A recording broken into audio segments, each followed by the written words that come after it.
Now imagine doing it every single day, right next to the woman who holds your career in her hands.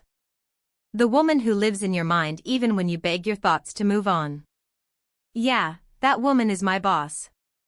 At first, I told myself it was just admiration.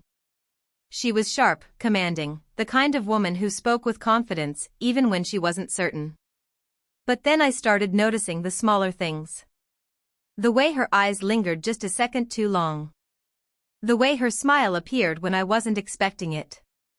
And the way my body reacted, how my breath caught, how I leaned in without realizing.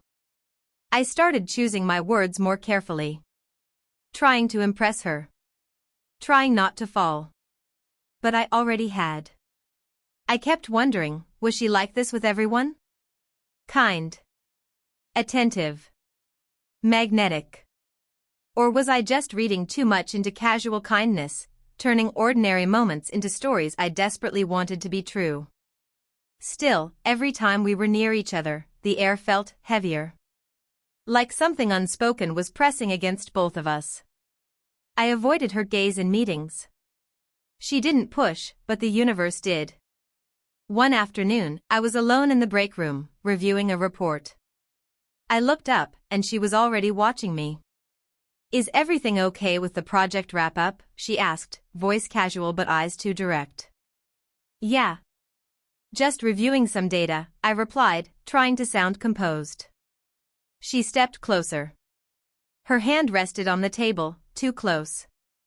There was no one else around. Just us.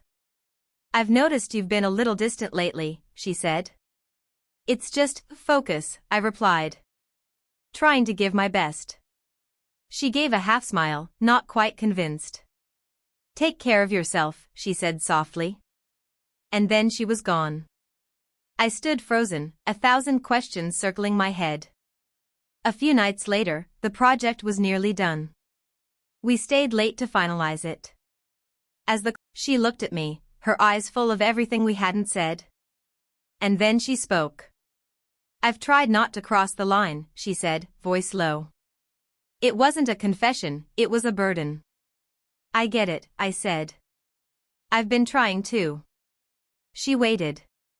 She needed the first move to come from me. So I took it. We kissed. No agenda. No promises. Just surrender, two people letting go, just for a moment. And then she pulled away. "This feels like it's going to get really complicated," she whispered. "I feel that too," I replied. "I want you, but I don't want to lose everything I've worked for." She nodded. "I understand. And I respect that." There was a softness in her words, a grace I hadn't expected. I smiled, even through the ache. That night, I realized something. Not every feeling needs to become a story. Sometimes, we fall for someone, and still choose not to follow it through. Because the most beautiful part of love is knowing when to protect it. Even if that means letting it go.